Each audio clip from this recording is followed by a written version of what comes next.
love VW, if for no other reason than they give us some of the funniest words in the auto business, like Touareg and Rutan, and this one, the Tiguan. Let's go for a run in their little mini crossover, check what tech there is, and get a flavor for how it drives. Now our Tiguan is a Tiguan S. S is for stripped. All right, not really, but I think it is, because there's not a lot in this car, and more frustratingly, there's not a lot you can option on this car. I never really like it when car makers do that. It's like they're saying, if you can't afford to get a high trim level, you're not good enough to even option the other toys. So be it.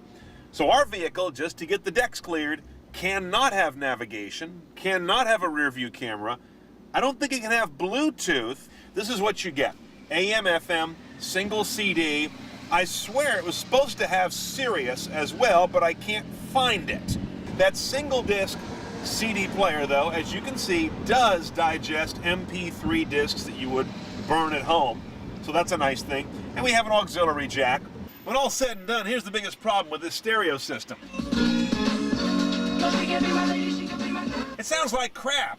No matter what you do with the bass and the treble, it sounds like you got those $9 cardboard speakers. And I mean $9 for a set of 4.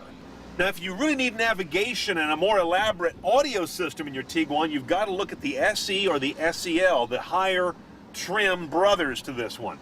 Now, the other way to go is just to roll your own and stick your own head unit in here that does everything you want. Now, VW describes that as a double-din head unit. It looks a little tall to me to be double-din. Isn't that like double-din plus an inch? But clearly, you've got a wide, flat space here to work with, so this vehicle is relatively modifiable. Among little 4 cylinders with turbos, we've driven quite a few of them, this one really scoots once you get into it.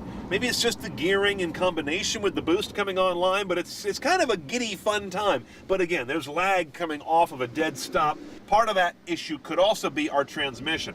We have the optional 6-speed automatic Tiptronic, but there are no paddles, which people often associate with Tiptronic.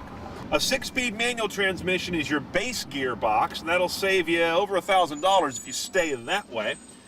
And this is a front-wheel drive car, so we're talking about a pretty lean configuration here. All in, 1926 is your EPA mileage estimate. So that should give you, what, 22 or 3 real world? One last piece of sort of tech I want to show you. Right down here we've got an electric parking brake, which is surprising only in that it's usually found on more expensive, more elaborate cars. But look at this, auto hold. So here I am, I come to a stop, auto hold is engaged, I come off the brake, and the car doesn't creep.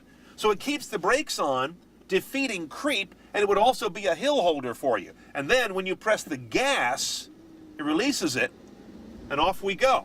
Now, if you're one of those folks that gets all full of angst when you buy a new car because all the options and choices drive you nuts, this could be the car for you. Not a lot of tech options, really none.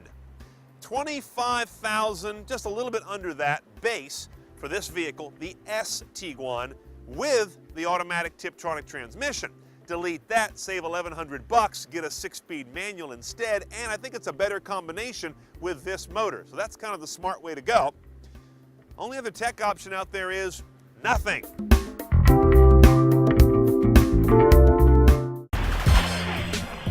What's up, Brian Tong here, and if you want the scoop for all the good and bad inside the Apple world, then the only thing you should be watching is CNET's Apple Byte. I'll give you the latest news, rumors, tips, apps of the week, and even call out the bad apples. So watch it all at cnet.com/AppleByte, and I'll see you there.